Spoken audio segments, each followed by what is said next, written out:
ഇരിങ്ങാലക്കുട കാറളം പഞ്ചായത്തിൽ മത്സ്യബന്ധന തൊഴിലാളിയായ കാഞ്ചനയ്ക്ക് വള്ളവും വലയും വാങ്ങി നൽകി കേന്ദ്രമന്ത്രി സുരേഷ് ഗോപി. മാധ്യമങ്ങളിൽ വാർത്ത ശ്രദ്ധയിൽപ്പെട്ടതിനെ തുടർന്നാണ് കേന്ദ്രമന്ത്രിയുടെ നടപടി. ചെമ്മാപ്പിള്ളി വീട്ടിൽ കാഞ്ചന ശിവരാമൻ കഴിഞ്ഞ 50 വർഷമായി മത്സ്യബന്ധനം നടത്തിയാണ് ഉപജീവനം കണ്ടെത്തുന്നത്. 10 വർഷം മുൻപ് ഭർത്താവ് മരിച്ചതോടെ സ്വന്തമായുള്ള പഴയൊരു വള്ളത്തിലാണ് മത്സ്യബന്ധനം നടത്തുന്നത്. ഗ്രാമസഭകളിൽ 100% മാർക്ക് നേടി ഉപഭോക്തൃ വിഹിതമായ 7500 രൂപയും കാഞ്ചനയിൽ നിന്നും പഞ്ചായത്ത് അധികൃതർ കൈപ്പറ്റിയിരുന്നു.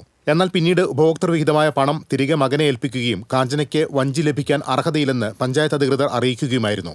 മാധ്യമങ്ങളിൽ ഇക്കാര്യം വാർത്തയായതിനെ തുടർന്ന് BJP ജില്ലാ ജനറൽ സെക്രട്ടറി കൃപേഷ് ചെമ്മണ്ട വിഷയം സുരേഷ് ഗോപിയുടെ ശ്രദ്ധയിൽപ്പെടുത്തി. വിഷയത്തിന്റെ ആധികാരികത പരിശോധിച്ചതിന് ശേഷം കാഞ്ചനയ്ക്ക് വള്ളവും വലയും വാങ്ങി നൽകാമെന്ന് സുരേഷ് ഗോപി ഉറപ്പ് നൽകിയിരുന്നു.